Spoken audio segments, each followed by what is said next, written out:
السلام علیکم ورحمۃ اللہ وبرکاتہ۔ بہت ہی پیارے مسلمان بھائیوں، بہنوں، بیٹوں اور بیٹیوں، میں غلام مصطفیٰ اللہ اور اللہ کے رسول کا پیغام لے کر پیام اسلام چینل سے آپ سے مخاطب۔ درس قرآن کے سلسلہ میں آج کا ہمارا سبق سورۃ انفال آیت نمبر 42 ہے۔ اعوذ باللہ من الشیطان الرجیم، بسم اللہ الرحمن الرحیم۔ اذ انتم بالعدوۃ الدنیا وهم بالعدوۃ القصویٰ والرکب اسفل منکم ولو تواعدتم لاختلفتم فی المیعاد ولکن لیقضی اللہ امرا کان مفعولا لِيَهْلِكَ مَنْ هَلَكَ عَنْ بَيِّنَةٍ وَيَحْيَىٰ مَنْ حَيَّىٰ عَنْ بَيِّنَةٍ وَإِنَّ اللَّهَ لَسَمِيعٌ عَلِيمٌ۔ اس آیت میں میدان بدر کا نقشہ بتاتے ہوئے اللہ رب العالمین فرما رہے ہیں کہ جیسا کہ یوم بدر، جس کو یوم فرقان کہا گیا ہے، اللہ تعالیٰ فرما رہے ہیں کہ ہم نے یہ طے کر رکھا تھا کہ جو مرے دلیل پر، جو زندہ رہے وہ بھی دلیل پر، یعنی حق اور باطل کو اللہ فرما رہے ہیں میں نے الگ الگ کرنا تھا۔ تو اس دن مسلمانوں نے اپنے رب کا وعدہ اور مدد اپنی آنکھوں سے دیکھ لی، اور کفار نے اپنی شکست اور ہزیمت کھلی آنکھوں سے دیکھ لی۔ فرمایا اذ انتم بالعدوۃ الدنیا، جب تم لوگ تھے قریب والے کنارے کے، یہ قریب والے کنارے سے مراد مدینہ کی طرف، وہم بالعدوۃ القصویٰ، اور وہ لوگ تھے دور والے کنارے کی طرف، یعنی دوسرا جو گروہ تھا کفار کا وہ مکہ کی طرف تھا۔ وادی بدر جو ہے وہ شمال اور جنوب کے یعنی جو اطراف ہیں ان سے تنگ ہے اس کی طرف سے، جبکہ درمیان میں یہ کھلا سا میدان ہے۔ اس کے شمال کی طرف جو ہے شام کو رستہ جاتا ہے اور جنوب کی طرف مکہ ہے، جبکہ وادی کے مشرقی سمت سے جو رستہ نکلتا ہے وہ مدینے کی طرف آتا ہے۔ تو پرانے زمانے میں حاجی لوگ جو تھے، قافلے جو نکلتے تھے تو اس وادی سے ہو کر ہی نکلتے تھے۔ تو اب چونکہ وہاں وہ بڑے بہترین روڈ بن گئے ہیں تو طریق الحجرہ یعنی بن گیا وہاں۔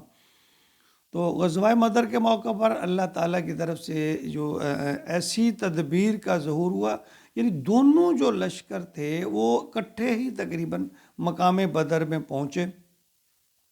قریش کا لشکر وادی کے دور والے یعنی جنوبی کنارے پر مدینہ کی طرف، اور جو مسلمانوں کا لشکر تھا نبی اکرم صلی اللہ علیہ وسلم کے ہمراہ، وہ اس کنارے پر یعنی مدینہ کی طرف، وہ مکہ کی طرف تھے، یہ مدینہ کی طرف تھے۔ تو یہ اللہ تعالیٰ فرما رہے ہیں کہ اذ انتم بالعدوۃ الدنیا، کہ جب تم لوگ قریب کے کنارے پر تھے، وہم بالعدوۃ القصویٰ، اور دوسرا جو لشکر ہے وہ مخالف سمت ہے یعنی مکہ کی طرف تھا۔ والرکب اسفل منکم، اور قافلے تم سے نیچے تھے، اور وہ قافلہ تم سے نیچے تھا، یعنی قریش کا یعنی جو سبب بنا تھا جنگ بدر کا کہ ابو سفیان جو ہے وہ تجارتی قافلہ لے کر شام سے مکہ کی طرف جو جا رہا تھا، تو اس کا ذکر ہے کہ وہ ساحل سمندر کی طرف اس رستہ تھا۔ تو جب ان کو یہ پیغام ملا تو انہوں نے اور اس کو رستہ بدل کر جو ہے اس کو یعنی ساحل سمندر کی طرف کو قافلے کو چھوڑ کر اس نے دوسرا رستہ جو ہے وہ اختیار کر لیا۔ تو یہ چونکہ جو پہلا جو رستہ تھا وہ وادی بدر سے ہو کر گزرتا تھا، تو اب اس نے بدل کر وہ سمندر کے ساتھ ساتھ سفر کرنا ادھر شروع کر دیا، تو اس کا ذکر ہے۔ اور یہاں یہ بھی کہا جاتا ہے کہ جب وہ ابو جہل کا قافلہ سیف نکل گیا سیفلی یعنی نکل گیا بحفاظت. تو چونکہ رستہ بدل لیا تھا تو ابو سفیان کا جو قافلہ تھا تو لوگوں نے ابو سفیان چونکہ اس وقت لیڈ کر رہا تھا اس کو سارے لشکر تو انہوں نے کہا کہ ہمیں اب چونکہ ہم ابو سفیان کا جس قافلے کے لیے ہم نے دفاع کرنے کے لیے جانا تھا وہ تو نکل آ گیا ہے، اس لیے اب اس کی ضرورت نہیں ہے کہ ہم لشکر کشی کریں. اس میں اخنس بن شریک جو ہے وہ بنی زہرہ کے کچھ لوگوں کو ساتھ لے کر وہ نکل بھی گیا تھا ان کے لشکر سے، لیکن ابو جہل وہ بات نہ مانا.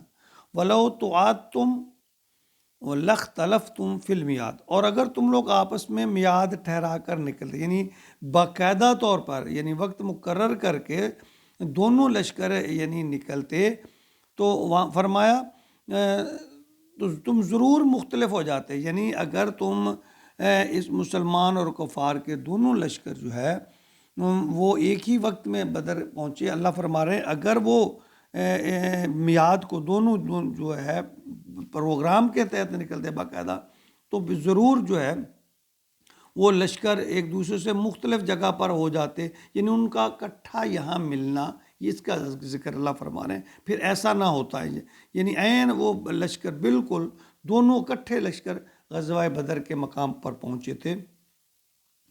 وَلَٰكِن لِيَقْضِيَ اللَّهُ، لیکن اللہ تعالیٰ فیصلہ کر دے گا امراً اپنا حکم کا، کان مفعولا، اس کام کا جو ہونے ہی والا تھا. اللہ فرماتے ہیں کہ میں نے چونکہ یہ فیصلہ کرنا تھا، اس کو حتمی شکل دینی تھی، تو اس لیے یعنی شروع میں یہ دونوں لشکر جنگ کی غرض سے نہیں نکلے تھے. مسلمان ابو سفیان کا جو لشکر تھا اس کے لیے تجارتی قافلہ جو جا رہا تھا اس کے لیے نکلے تھے، جبکہ کفار مکہ جو ہے وہ اس کے دفاع کے لیے نکلے تھے. جنگ کا ارادہ دونوں کا نہیں تھا، لیکن اللہ نے ان دونوں کو مقام بدر میں لا کھڑا کیا. وَلَٰكِن لِيَقْضِيَ اللَّهُ أَمْرًا كَانَ مَفْعُولًا، لیکن تاکہ اللہ فیصلہ کر دے اس کام کا جو ہونے والا تھا.